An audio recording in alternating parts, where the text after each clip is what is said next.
Terrorism experts say if the recent failed plot to blow up cargo planes flying to the U.S. had succeeded, it would have harmed the world economy. Brad Garrett is a former FBI agent. If one cargo plane is taken down by a bomb, you could literally shut down cargo transport across the world. The government says billions of metric tons of cargo are flown into the U.S. every year, but only a limited amount is screened.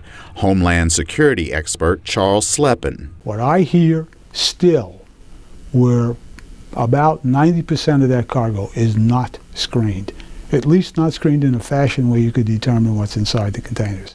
Analysts say that's because shipping companies often allow their most trusted customers to send parcels as secure. Other factors include poor screening at international airports and a lack of specialized screening machines. U.S. officials say they're moving to enhance screening of cargo entering the country, but shippers have long opposed stricter screening of international cargo because of costs. U.S. Representative Ed Markey was instrumental in pushing for the law that requires the government to screen 100% of U.S. domestic cargo on passenger planes.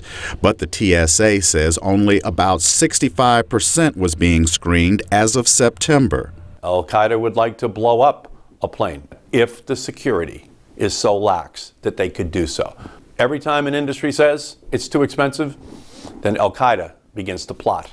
Last month, U.S. investigators were able to track down the packages containing bombs on cargo planes after a tip from intelligence officials in Saudi Arabia. Former CIA terrorism analyst Phil Mudd.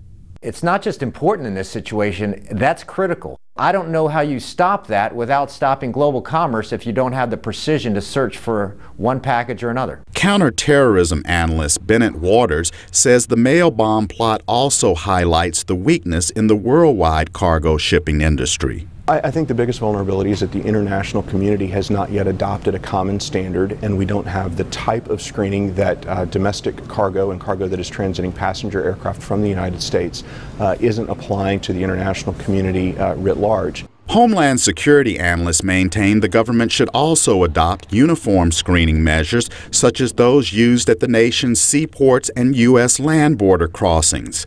Here, U.S. Customs and Border Protection agents are reviewing shipping lists to determine what cargo needs close inspection before it arrives in the country. Simkins, VOA News, Washington.